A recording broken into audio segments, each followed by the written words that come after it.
लोग बात करने वाले हैं फिटर ट्रेड थ्योरी के बारे में। फिटर ट्रेड थ्योरी में जितने भी सिलेबस है आज से हम लोग उनका एक एक करके डिटेल्स वीडियो करने वाले हैं। तो आज का हमारा जो फर्स्ट टॉपिक है, फाइल का फिगर दिख रहा है। थोड़ा सा फाइल के इंट्रोडक्शन के बारे में जानेंगे हम लोग कि फाइल क्या होता है। तो फाइल एक हैंड कटिंग टूल है जिसका प्रयोग हम लोग वर्कशॉप में किसके लिए करते हैं, तो धातुओं को काटने के लिए। यहाँ पर फाइल के फिगर के बारे में देखेंगे यहाँ, तो ये फाइल का ये जो पीछे वाला भाग होता है इसको बोला जाता है टैंक। ये आगे वाला ये जो भाग होता है इसको क्या बोलते हैं, फेस बोलते हैं। और इस फाइल के फेस पर ही क्या होते हैं, दांते कटे होते हैं। एक एक पॉइंट के बारे में इसका डिस्कस करने वाले हैं हम लोग। जैसे फर्स्ट पॉइंट है कि फाइल एक मुख्य हैंड कटिंग टूल है। उसके बाद नेक्स्ट पॉइंट है यह हाई कार्बन स्टील या टूल स्टील की बनी होती है। अब हाई कार्बन स्टील या टूल स्टील क्या होता है इसके बारे में थोड़ा सा समझेंगे हम लोग।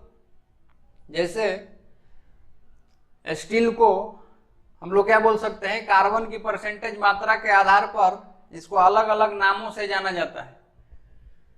अगर जिस स्टील में 0.15% से 0.3% तक कार्बन की मात्रा होती है उसे हम लोग बोलते हैं mild steel.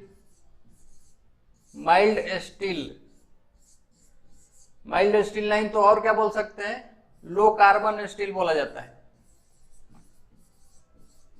Low carbon steel. Next है, अगर जिस स्टील में कार्बन की परसेंटेज 0.3% से 0.6% तक होती है उसे हम लोग बोलते हैं medium carbon steel, MCS, medium carbon steel. उसके बाद जिस स्टील में कार्बन की परसेंटेज 0.6% से 1.5% तक होती है, 1.5% तक कार्बन होती है उसे हम लोग बोलते हैं high carbon steel, HCS, high carbon steel. तो मुख्य रूप से हाई कार्बन स्टील के ही कटिंग टूल बनाए जाते हैं। यहाँ पर अब टूल स्टील क्या होता है इसके लिए समझते हैं हम लोग। टूल स्टील, तो टूल स्टील में कार्बन की परसेंटेज 1.06% से लेकर के 1.20% तक होती है। इसके अलावा इसमें और भी एल्वाइंग एलिमेंट मिले होते हैं, जैसे टंगस्टन जिसको W से सूचित किया जाता है, chromium, nickel, vanadium, cobalt, molybdenum इत्यादि। ठीक, तो इनको मिलाने से ये कटिंग टूल मटेरियल जो होता है इसका प्रॉपर्टी क्या होता है, इंप्रूव होता है। और खास करके बेस्ट मटेरियल के लिए आपसे कोई बोले तो इसमें से हाई कार्बन स्टील और टूल स्टील में से तो बेस्ट मटेरियल कौन सा होता है, तो टूल स्टील। इंपॉर्टेंट पॉइंट है ये, यहाँ से क्वेश्चन पूछा जाता है कि निम्न में से फाइल किस धातु की बनी होती है। तो फेमस जो ऑप्शन में आता है मटेरियल वो होता है हाई कार्बन स्टील। तो हम लोग आसानी से क्या कर सकते हैं, टिक कर सकते हैं। अगर टूल स्टील आ रहा है तो उसके लिए भी हम लोग कर सकते हैं। दोनों में बेटर चुनने की कंडीशन आएगी तो सबसे बेटर कौन सा होता है, टूल स्टील। ठीक है, नेक्स्ट हम लोग बात करते हैं नेक्स्ट पॉइंट के बारे में। नेक्स्ट पॉइंट है फाइलिंग एलवांस प्रायः 0.02 mm से 0.5 mm तक रखा जाता है। अब फाइलिंग एलवांस का क्या मतलब है, तो फाइल के द्वारा हम लोग जब धातु काटते हैं तो उसके लिए मिनिमम और मैक्सिमम मेटल की कंडीशन बताई जाती है कि मिनिमम कितना से कितना धातु काट सकते हैं और मैक्सिमम कितना धातु काट सकते हैं। तो फाइल के लिए एक रेंज में बताया जाता है कि सबसे कम अगर 0.02 mm हो और मैक्सिमम 0.5 mm तक की फालतू धातु है तो फाइल द्वारा हम लोग क्या कर सकते हैं, आसानी से काट करके निकाल सकते हैं। इसके बाद नेक्स्ट पॉइंट है टैंक को छोड़कर बाकी भाग हार्ड एवं टेम्पर किया होता है। यहाँ पर ये टैंक होता है फाइल का, इस भाग को छोड़ करके हम लोग ये फाइल का फेस जो होता है इसको क्या कर देते हैं, हार्ड एवं टेम्पर्ड कर देते हैं। अब हार्ड एवं टेम्पर्ड क्या होता है, हार्ड एवं टेम्पर जनरली हम लोग फाइल के लिए इसलिए करते हैं ताकि कटिंग करते समय फाइल का जो ये फेस पर दांत होता है ये घिस न सके या टूट न सके, या हार्ड करने का पर्पस यही होता है कि फाइल के कटिंग एज थोड़ा हार्ड हो जाते हैं, जिससे आसानी से ये धातु को क्या कर सकता है, काट सकता है। इसीलिए हम लोग क्या करते हैं, हार्ड एवं टेम्पर्ड। ये भी क्वेश्चन पूछा जाता है कि फाइल के किस भाग को छोड़कर हार्ड एवं टेम्पर किया होता है। तो इस फाइल के टैंक वाले भाग को जो हैंडल में फिट होता है इसको छोड़ करके हम लोग क्या कर सकते हैं, बाकी भाग को हार्ड एवं टेम्पर्ड करते हैं। तो आसानी से इस क्वेश्चन को भी हम लोग हैंडल कर सकते हैं एग्जाम में, ठीक है। अब हार्ड एवं टेम्पर्ड क्या होता है इसके लिए समझते हैं। तो जनरली गति के दांतों को हार्ड करने के लिए हम लोग दो तरीका यूज करते हैं, पहला है हार्डनिंग और दूसरा होता है टेम्परिंग। तो हार्डनिंग का मेन पर्पस यही है कि फाइल के कटिंग एज के हार्डनेस को बढ़ाना, ताकि वह कटाई करते समय घिस न सके या टूट न सके। कैसे करते हैं यहाँ पर, तो हार्डनिंग एक हीट ट्रीटमेंट की विधि है, उष्मा उपचार की एक विधि है, जिसमें हम लोग क्या करते, तो स्टील के लिए अगर हम लोग बात करें तो स्टील को या जो भी कटिंग टूल है इसको हार्ड करने के लिए सबसे पहले क्या करते हैं, भट्ठी में गर्म करते हैं। कितना टेम्परेचर तक गर्म करते हैं, तो उसके लिए दो टेम्परेचर डिफाइंड होता है। स्टील के लिए जो लोअर क्रिटिकल टेम्परेचर होता है 723 डिग्री सेल्सियस, और अपर क्रिटिकल टेम्परेचर जो होता है ये 800 डिग्री सेल्सियस होता है। अब लोअर क्रिटिकल टेम्परेचर और अपर क्रिटिकल टेम्परेचर क्या होता है, इसके लिए थोड़ा सा समझते हैं हम लोग। लोअर क्रिटिकल टेम्परेचर एक ऐसा टेम्परेचर होता है जिसमें स्टील के अंदरूनी बनावट में परिवर्तन आना चालू होता है, और ये तब तक होते रहता है जब तक अपर क्रिटिकल टेम्परेचर न पहुंच जाए। यानी ये भी हम लोग बोल सकते हैं कि अपर क्रिटिकल टेम्परेचर एक ऐसा टेम्परेचर होता है जिस पर स्टील के अंदरूनी बनावट में परिवर्तन होना क्या हो जाता है, बंद हो जाता है। तो स्टील के लिए अपर क्रिटिकल टेम्परेचर 800 डिग्री सेल्सियस मान करके चला जाता है, और लोअर क्रिटिकल टेम्परेचर कितना, 723 डिग्री सेल्सियस। इसके बाद जो स्टील को या जिस टूल को या जिस पार्ट को हार्ड करना होता है उसको हम लोग अपर क्रिटिकल टेम्परेचर से 30 से 50 डिग्री सेल्सियस अधिक, यानी ये बोल सकते हैं हम लोग कि 830 डिग्री सेल्सियस नहीं तो 850 डिग्री सेल्सियस तक क्या करते हैं, गर्म करते हैं। अब गर्म करने के बाद फिर हम लोग क्या करते हैं, इसको ठंडा करने के लिए अलग अलग साधन का प्रयोग करते हैं, जिसको समन माध्यम बोला जाता है हिंदी में, और इंग्लिश में बोलते हैं क्विंचिंग मीडिया।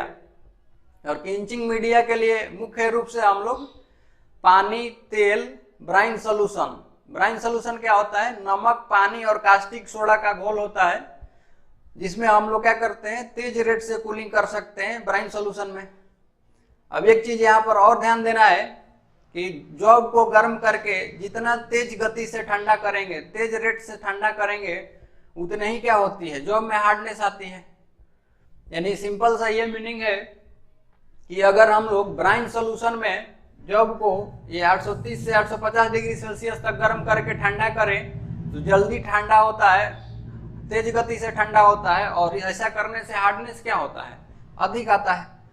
नॉर्मली जो हम लोग सामान्य रूप से जो प्रयोग करते हैं हम लोग क्विंचिंग मीडिया, वो होता है वाटर नहीं तो ऑयल, और ज्यादा हार्डनेस चाहिए तो हम लोग किसका प्रयोग करते हैं, ब्राइन सोल्यूशन का, ठीक है।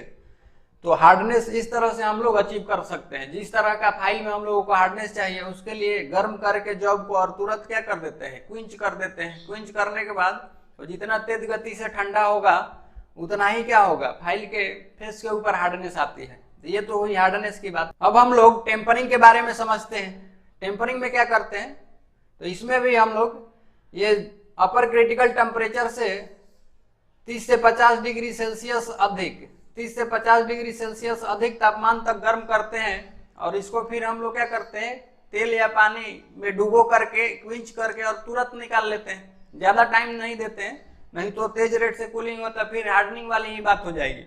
तो डुबो करके और तुरंत क्या कर लेते हैं, निकाल लेते हैं। तो सिंपल सा इन दोनों प्रोसेस का मतलब यही होता है कि फाइल की हार्डनेस को क्या करना, इंप्रूव करना, और ब्रिटलनेस को क्या करना, कम करना, ताकि कटाई करते समय फाइल टूट ना सके या उसके दांते घिस ना सके, इससे बचने के लिए हम लोग क्या करते हैं, हार्डनिंग एवं टेम्परिंग करते हैं। अब नेक्स्ट विधि है कि फाइल के हार्डनेस को हम लोग किस तरह से जांच सकते हैं। फाइल के हार्डनेस को जांचने के लिए रॉकवेल हार्डनेस विधि का प्रयोग किया जाता है और खास करके फाइल की हार्डनेस HRC में बताई जाती है। और फाइल की हार्डनेस जो होती है 60 से 64 HRC होती है। अब ये HRC क्या है, तो HRC का मतलब है hardness Rockwell scale C। HRC scale C scale B क्या होता है, इसके लिए हम लोग यहाँ पर फिगर में समझते हैं एक एक करके। ठीक, यहाँ पर ये हार्डनेस रॉकवेल टेस्टिंग मशीन है, पहले इसमें एक एक पार्ट के बारे में समझते हैं। यहाँ पर ये जो पार्ट है इसको बोलते हैं हैंड व्हील। ये हैंड व्हील है, ये एनिवल है जिसके ऊपर हम लोग क्या करते हैं, जो टेस्ट करने वाला मटेरियल है या फाइल है उसको हम लोग रख करके और फिर क्या कर सकते हैं, इसको हैंड व्हील से ऊपर उठा सकते हैं। इसके बाद नेक्स्ट जो पार्ट है ये है पॉइंटर, नहीं तो इसको इंडेंटर बोला जाता है। इसके बाद ये है डायल। डायल जो हार्डनेस नंबर को क्या करता है, इंडिकेट करता है। यहाँ पर ये लोड शिफ्टर होता है। पहले पार्ट के बारे में देख लेते हैं एक एक का, फिर फंक्शन इसका समझते हैं। अब यहाँ पर ये जो डायल है इसमें दो रीडिंग होता है। जनरली हम लोग हार्डनेस रॉकवेल टेस्टिंग मशीन में दो स्केल HRC और HRB का प्रयोग करते हैं। तो HRC जो होती है स्केल C जिसको बोला जाता है हार्डनेस रॉकवेल स्केल C, इसका प्रयोग हम लोग हार्ड मटेरियल की टेस्टिंग के लिए करते हैं। जैसे high carbon steel, tool steel, इनका अगर हार्डनेस जांचना होगा तो यहाँ पर ये ब्लैक वाली जो रीडिंग दिख रही है इसको हम लोग स्केल C बोलते हैं, स्केल C पर जांचते हैं। और अगर हम लोगों को सॉफ्ट मटेरियल की हार्डनेस की चेकिंग करनी होती है तो उसके लिए हम लोग HRB स्केल B का प्रयोग करते हैं, जो कि यहाँ पर रेड कलर में दिख रहा है। ठीक, तो दो स्केल है HRC और HRB डायल पर। अभी नेक्स्ट समझते हैं, ये जो इंडेंटर है, इंडेंटर ये स्केल C पर, जब स्केल C पर हम लोग प्रयोग करते हैं तो ये जो इंडेंटर होता है, ये इंडेंटर डायमंड का बना होता है। डायमंड का कौन शेप में होता है, एक एक पॉइंट को हम लोग डिस्कस करेंगे। डायमंड का इस तरह से कोनिकल शेप में बना होता है और इसका अगर एंगल कोई पूछे आपसे तो 120 डिग्री होता है। ठीक, इसके बाद हम लोग क्या कर सकते हैं, अगर स्केल B पर इस इंडेंटर के लिए बात करें तो B वाले के लिए जो इंडेंटर होता है वो बॉल टाइप होता है और जनरली इसका प्रयोग हम लोग सॉफ्ट मेटल के लिए करते हैं। बॉल टाइप इंडेंटर में इस बॉल का जो डायामीटर होता है, ये भी क्वेश्चन पूछा जाता है, 1.588 mm होता है इस बॉल का डायामीटर। ठीक, अब ये सारा काम करते कैसे हैं तो इसके लिए समझते हैं हम लोग। यहाँ पर ये हैंड व्हील है, जॉब को या स्पेसिमेन को जिसकी हार्डनेस टेस्ट करनी है उसको रख करके और ये हैंड व्हील को हम लोग क्या करते हैं, ऊपर की ओर उठाते हैं। यहाँ पर देख सकते हैं इस मशीन में, यहाँ पर ये जो स्पेसिमेन था ये इंडेंटर के साथ क्या है, टच में है। टच में आने के बाद हम लोग दो तरीके से लोड को अप्लाई करते हैं। सबसे जो पहला लोड होता है उसको माइनर लोड बोला जाता है, सबसे कमतर लोड। और ये दोनों स्केल पर, स्केल B और स्केल C पर ये जो लोड होता है 10 kgf का लगाया जाता है। 10 किलोग्राम फोर्स लगाया जाता है।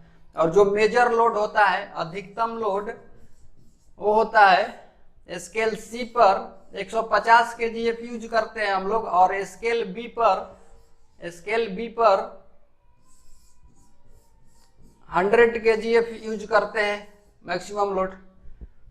यहाँ पर ये माइनर लोड 10 kgf, ये कैसे पता चलता है तो इस हैंड व्हील को हम लोग इस तरह से इंडेंटर में टच करके और फिर क्या करते हैं, यहाँ पर ये डायल में एक छोटा एक स्केल होता है, इस पर देखते हैं। अगर ये छोटे डायल की रीडिंग अगर 3 पर, यहाँ पर रेड कलर का पॉइंट होता है, अगर 3 पर पहुंच जाता है तो ऐसा मान करके चला जाता है कि हमारा माइनर लोड क्या हो गया, अप्लाई हो गया। तो माइनर लोड इस तरह से अप्लाई करते हैं। मेजर लोड कैसे अप्लाई करते हैं? मेजर लोड को अप्लाई करने के लिए ये लोड शिफ्टर होता है। यहां से हम लोग स्केल सी पर मैक्सिमम 150 mm तक इस तरह से घुमा करके सेट कर सकते हैं। इस पर लिखा होता है रीडिंग। और स्केल बी पर कितना सेट कर सकते हैं? 100 kgf का लोड सेट कर सकते हैं। स्केल सी पर हम लोग इसको हम लोग 150 तक सेट कर दिए। उसके बाद इसमें एक लेवर होता है जिसे लोडिंग और अनलोडिंग लेवर कहा जाता है, जिसका प्रयोग हम लोग मेजर लोड को अप्लाई करने के लिए और हटाने के लिए करते हैं। यहां पर लोड शिफ्टर द्वारा 150 kgf लोड सेट करने के बाद हम लोग इस लोड को अप्लाई करने के लिए इस लेवर को क्लॉकवाइज डायरेक्शन में घुमा देते हैं। ऐसा करने से मेजर लोड अप्लाई होता है और ये जो पॉइंट है यानी इंडेंटर है, ये जॉब में या स्पेसिमेन के अंदर दबते जाता है, यानी इंडेंटेशन होते जाता है जॉब में। और तब तक ये दबते जाता है जब तक हमारा मेजर लोड कंप्लीट नहीं हो जाता, यानी 150 kgf स्केल सी पर कंप्लीट नहीं हो जाता। स्केल सी पर 50 kgf कंप्लीट होने के बाद ये नीडल आ करके रुकता है कहीं। रुकने के बाद हम लोग 30 सेकंड तक इंतजार करते हैं और उसके बाद इस लेबर को अब हम लोग ग्रेजुअली अनलोड करते हैं। इसके लिए हम लोग एंटी क्लॉकवाइज डायरेक्शन में इस लेबर को क्या करते हैं? घुमाते हैं। घुमाने के बाद यहाँ पर ये जो इसका डायल का नीडल है ये कहीं आ करके इधर रुकता है। जैसे फाइल के लिए अगर बताएं तो ये 60 है स्केल सी पर और यहाँ पर 65 है। तो कभी कभी अलग अलग जब हम लोग टेस्ट परफॉर्म करते हैं तो फर्स्ट टेस्ट में मान लीजिए यहाँ 60 पर आकर के रुका, सेकंड में 62 पर आकर के रुका, थर्ड में 64 पर आकर रुका। तो यही क्या है, अलग अलग टेस्ट के लिए इसकी HRC है। जनरली कभी 60 आता है, कभी 64 आता है, इसीलिए फाइल की HRC रेंज में बताई जाती है 60 से 64 HRC। इस तरह से ये सारा काम करते हैं हम लोग। एक एक करके यहाँ पर चीजों को समझ लेते हैं। यहाँ पर स्केल सी पर जो हार्डनेस नंबर मिलता है हम लोगों को कितना तक फाइंड आउट कर सकते हैं? 0 से लेकर के और 100 नंबर तक। और स्केल बी पर 0 से लेकर 130 नंबर तक हार्डनेस नंबर रेंज होता है। नेक्स्ट एक एक पॉइंट को हम लोग यहाँ पर डिस्कस कर लेते हैं यहाँ से, और जो क्वेश्चन पूछा गया उसके बारे में भी डिस्कस कर लेंगे। जैसे फर्स्ट पॉइंट है HRC के लिए यूज्ड फॉर हार्ड स्टील। उसके बाद नेक्स्ट है इसमें लोड रेंज जो लगाते हैं 10 kgf से कितना 150 kgf। यहाँ पर एक चीज और समझिए, एक बार DMRC में क्वेश्चन पूछा कि हार्डनेस रॉकवेल टेस्ट के लिए जो माइनर लोड अप्लाई की जाती है कितनी होती है, तो सिंपल सा समझिए यहाँ पे, वहां पर kgf में लोड ऑप्शन में नहीं दिया था, वहां दिया था न्यूटन में। तो जनरली 10 kgf हम लोग माइनर लोड अप्लाई करते हैं। अगर किलोग्राम फोर्स से नहीं तो सिंपल सा बोल सकते हैं kg से हम लोगों को न्यूटन में आना होता है। तो उसके लिए क्या करते हैं, g का जो वैल्यू होता है 9.81 नहीं तो 9.8 से क्या करते हैं, मल्टीप्लाई करते हैं। चूंकि 1 न्यूटन बराबर क्या होता है, सॉरी 1 kg बराबर क्या होता है, 1 kg बराबर होता है 9.8 न्यूटन। इसलिए हम लोग क्या बोल सकते हैं यहाँ पर, अगर 10 kg को निकालना होगा तो 10 इंटू 9.8 ये न्यूटन में कितना बता सकते हैं, तो इसके लिए हम लोग बोल सकते हैं 98 न्यूटन, और यही ऑप्शन में दिया था। तो सिंपल सा आपको बस यूनिट का कन्वर्जन वहां पर पूछ लिया था 2019 में DMRC। तो यहाँ पर हम लोग जनरली यही बोल सकते हैं, ये kgf को के बदलने के लिए हम लोग 9.8 से गुना कर सकते हैं। अगर g का वैल्यू कोई 10 यूज करेगा तो 10 इंटू क्या बोल सकते हैं 10, तो टोटल न्यूटन में कितना हो जाएगा 100 न्यूटन हो सकता है ये। तो ऑप्शन के अनुसार आपको देखना है कि g का वैल्यू 9.8 लिया है या 10 लिया है। तो जनरली हम लोग रिलेशन के अनुसार जो लेते हैं 9.8 लेते हैं, तो इसके अनुसार 98 न्यूटन बोल सकते हैं। यही क्वेश्चन पूछा था, तो आप लोगों को खाली यूनिट का कन्वर्जन वहां पर ध्यान देना था, बाकी सारा ये 10 kgf के हिसाब से ही लिया गया लोड है, माइनर लोड। अगर मेजर लोड पूछेगा तो उसी के अनुसार क्या कर लेंगे, फिर 9.8 से गुना कर लेंगे। नेक्स्ट पॉइंट है, इसमें जो टूल पॉइंट होता है किसका होता है, डायमंड का, और उसका एंगल होता है 120 डिग्री, कोन के जैसा होता है इसका शेप डायमंड का। और इसमें HRC रेंज जो होती है 0 से लेकर कितना होता है 100 नंबर तक। नेक्स्ट बात करते हैं हम लोग scale B, HRB, hardness Rockwell scale B. इसमें एक एक पॉइंट को डिस्कस कर लेते हैं। इसका प्रयोग सॉफ्ट मेटल की टेस्टिंग के लिए करते हैं, जैसे माइल्ड स्टील, एल्युमिनियम, कॉपर। उसके बाद टूल पॉइंट जो होता है हार्ड स्टील बॉल होता है, हार्ड स्टील का बॉल और उसका डायमीटर 1.588 mm होता है व्यास। इसको ध्यान देना है, ये पूछा जाता है क्वेश्चन, बॉल का डायमीटर। और लोड रेंज इसमें कितना होता है 10 kgf से 100 kgf। और HRB रेंज जो होती है यहाँ पर 100 से कितना तक ले सकते हैं 130 नंबर तक। ठीक, तो ये रहा है। नेक्स्ट है रेती के भाग, फाइल के पार्ट्स के बारे में अब हम लोग समझने वाले हैं। तो फाइल के पार्ट्स के बारे में एक एक करके समझते हैं। यहाँ पे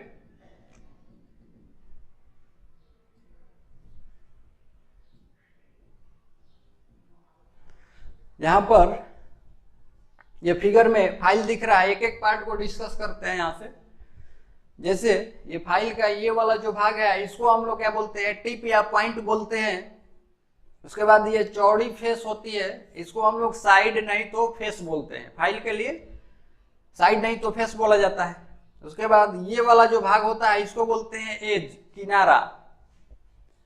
इसके बाद ये वाली जो भाग होती है, ये जो आर्क के रूप में, कर्व के रूप में मुड़ी होती है, उसको बोलते हैं शोल्डर। इसके बाद फाइल के ये पीछे हिस्से पर जहां पर ये खाली भाग होता है इसको बोलते हैं हिल। इस खाली भाग को हिल बोला जाता है। और इस खाली भाग पर ही जनरली जिस कंपनी का फाइल होता है उसका नाम यानी लोगो, जैसे जेके फाइल है तो इस तरह से जेके लिख करके और ये लोगो दिया रहता है। नहीं तो फाइल का कौन सा फाइल है उसका नाम भी लिखा रहता है। जैसे सेकंड कट है तो यहाँ पर क्या लिख देगा, सेकंड कट, फाइल का नाम भी लिखा रहता है। इसके बाद ये जो पीछे वाला भाग जो हैंडल के अंदर होता है उसको बोला जाता है टैंक। ये जो भाग है ये फेरुल है। फेरुल क्या है तो इसके लिए समझते हैं यहाँ पे, ये हैंडल है।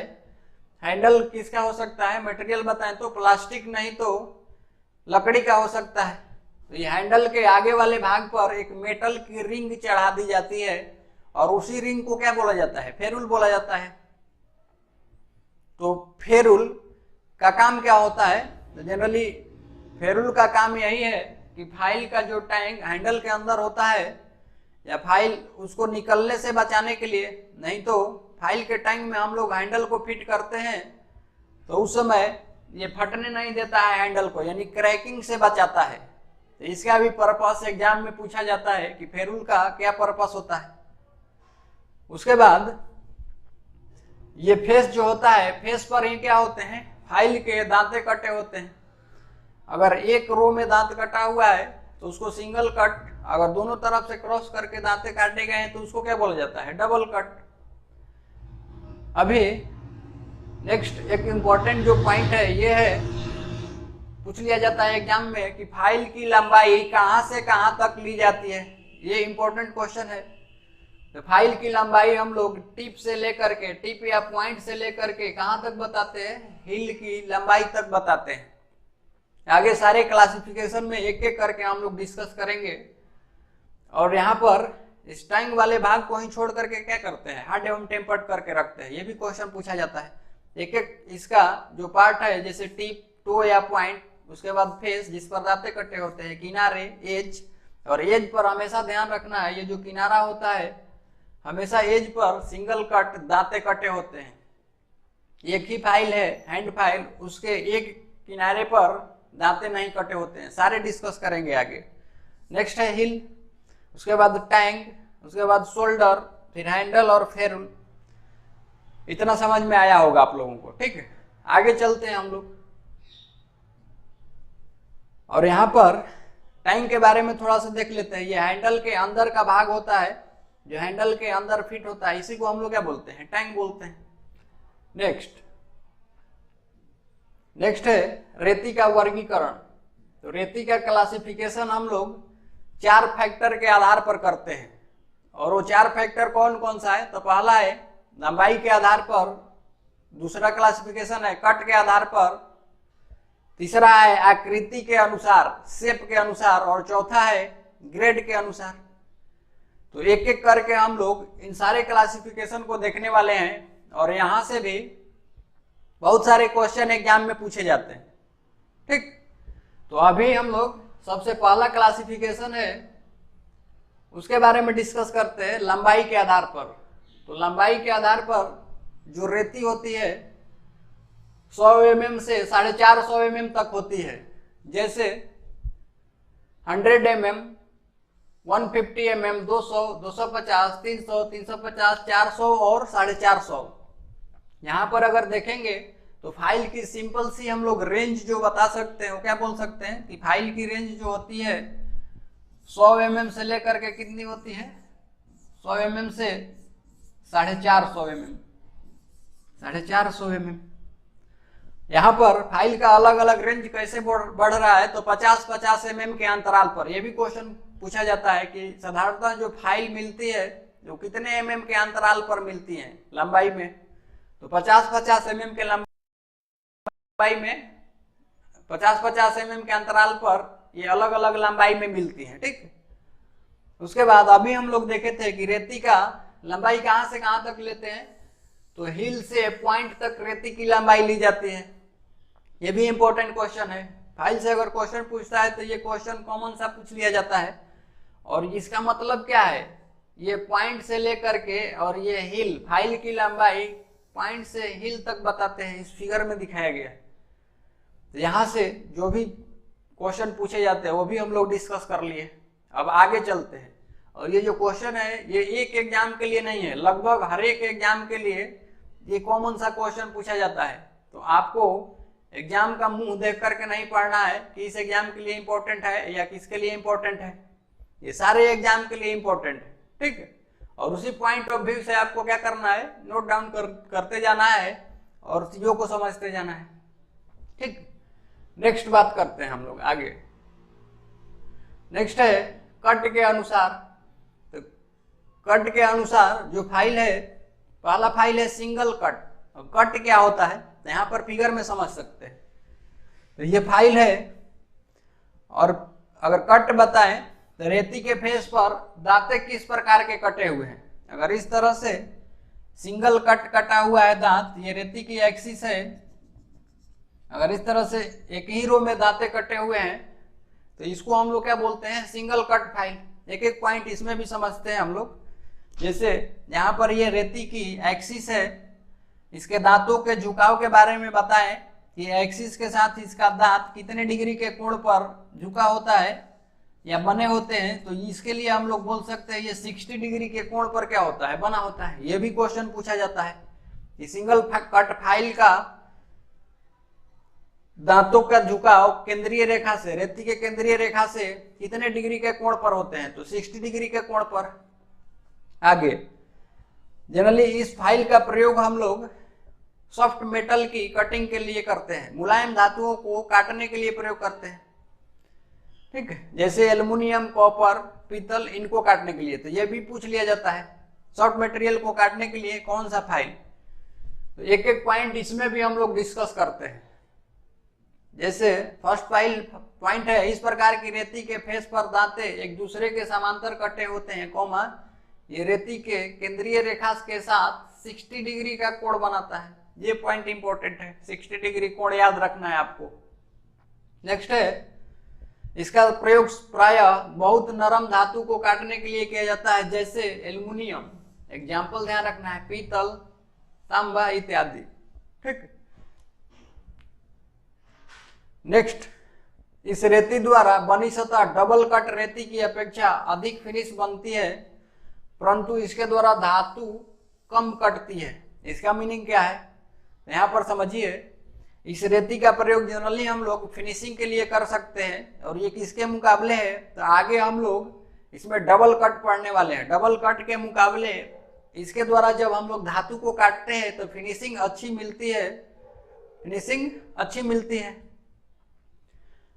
लेकिन इसके द्वारा धातु की मात्रा जो होती है बहुत कम कटती है। और ये डबल कट में धातु की मात्रा हम लोग जनरली ज्यादा काट सकते हैं।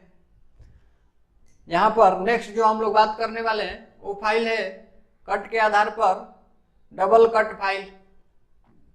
यहाँ पर ये फिगर में दिख रहा है, अगर फाइल के फेस पर दांतों को देखें तो फाइल के फेस पर दांतें जो होते हैं यहाँ पर दो सेटों में कटे होते हैं एक दूसरे के विपरीत। जैसे ये वाला जो दांत है इसको हम लोग फर्स्ट कट बोलते हैं। फर्स्ट कट को ओवर कट भी बोला जाता है। अगर इसका एंगल पूछे केंद्रीय रेखा के साथ, इसका एंगल कितना होता है 70 डिग्री। और दूसरे सेट के जो दांत होते हैं ये ऊपर की तरफ करके कटे होते हैं, इसको बोला जाता है अप कट। और ये रेती के केंद्रीय रेखा के साथ कितने डिग्री के कोण पर होते हैं, तो ये 51 डिग्री के कोण पर होते हैं, 51 डिग्री के कोण पर। एक एक पॉइंट इसमें भी डिस्कस कर लेते हैं। यहाँ पर ये फाइल का ये दांतों का सेट दो क्रॉस करके कटे होते हैं, जिसके कारण यहाँ पर कटिंग एज ज्यादा होने की वजह से जिसका प्रयोग हम लोग ज्यादा धातु काटने के लिए कर सकते हैं। तो सिंगल कट और डबल कट के दोनों में कंपैरिजन करें तो ये डबल कट क्या करती है, तो ज्यादा मात्रा में धातु को निकाल सकती है। एक एक पॉइंट इसमें भी डिस्कस कर लेते हैं। इन रेतियों के दांते दोनों ओर एक दूसरे की विरोधी दिशा में दो सेटों में कटे होते हैं जो एक दूसरे को क्रॉस करके काटे जाते हैं। नेक्स्ट पॉइंट, पहला कट केंद्रीय रेखा के साथ 70 डिग्री का कोण बनाता है जिसे ओवर कट भी कहा जाता है। और दूसरा जो होता है कितना कोण बनाता है 51 डिग्री का, और इसे क्या बोलते हैं अप कट भी बोलते हैं। जनरली सिंगल कट फाइल के मुकाबले इसमें फिनिशिंग जो होती है कम आती है, लेकिन धातु क्या कर सकते हैं ज्यादा काट सकते हैं। धातु ज्यादा क्यों काट सकते हैं, तो इसमें दांत तो क्या होते हैं अधिक होते हैं, इसी कारण से क्या कर सकते हैं मेटल को अधिक काट सकते हैं। ठीक, नेक्स्ट है कट के आधार पर नेक्स्ट फाइल है रास्प कट फाइल। ये भी इंपॉर्टेंट फाइल है, यहां से भी क्वेश्चन पूछा जाता है। एक एक पॉइंट इसका इंपॉर्टेंट है। जैसे ये फिगर में दिख रहा है, ये जो फाइल है इसकी आकृति के बारे में बात करें, इसका क्रॉस सेक्शन के बारे में बात करें, यानी इसका अगर काट करके देखें तो इसका क्रॉस सेक्शन, इसका एरिया कैसा दिखता है, तो ये अर्धगोलाकार शेप में होती है। केवल अर्धगोलाकार शेप में ही बनाई जाती है। और इस पर दांते जो होते हैं इस तरह से ये उठे होते हैं, ये ट्रायंगुलर त्रिकोण के जैसे क्या होते हैं उठे होते हैं। जनरली इसका प्रयोग हम लोग रबड़, चमड़ा, लेदर इत्यादि इन सबको काटने के लिए करते हैं। ठीक है, यहां से एक एक पॉइंट इंपॉर्टेंट है। पहला है यह केवल अर्धगोल आकार में मिलती है। यह भी क्वेश्चन पूछा गया है एनसीएल में कि रास्प कट फाइल का शेप कैसा होता है, तो अर्धगोलाकार हाफ राउंड शेप। इसका प्रयोग चमड़ा, लकड़ी, हार्ड रबर, प्लास्टिक, फाइबर इत्यादि को काटने के लिए किया जाता है। यह भी पूछा जाता है, सिंपल सा क्वेश्चन पूछ लिया जाएगा आपसे कि लकड़ी, चमड़ा, हार्ड रबर, प्लास्टिक इत्यादि को काटने के लिए निम्न में से कौन सा फाइल, तो उस समय हम लोग किसको टिक आउट करेंगे रास्प कट फाइल को। नेक्स्ट जो फाइल है कर्व्ड कट फाइल है, जिसको वक्राकार कट फाइल बोला जाता है। इसके लिए समझते हैं, जहां पर इसका क्रॉस सेक्शन जो होता है वो फ्लैट ही होता है, चपटा होता है शेप, लेकिन इस पर जो दांते कटे होते हैं ये कर्व के रूप में कटे होते हैं, घुमावदार। तो इसका प्रयोग किसके लिए करते हैं, तो सॉफ्ट मेटल को काटने के लिए। जैसे फर्स्ट पॉइंट इसमें है, इस रेती पर कर्व दांते कटे होते हैं, इसका प्रयोग नरम धातु को काटने तथा फिनिश लाने के लिए किया जाता है, जैसे एल्युमिनियम, टीन, कॉपर, प्लास्टिक इत्यादि। तो इस तरह से अगर आपसे क्वेश्चन पूछा जाए, इसे विक्सन फाइल भी कहा जाता है, तो आसानी से हम लोग कर सकते हैं। अब नेक्स्ट वीडियो में आगे का जो क्लासिफिकेशन है शेप के आधार पर उसको डिस्कस करना।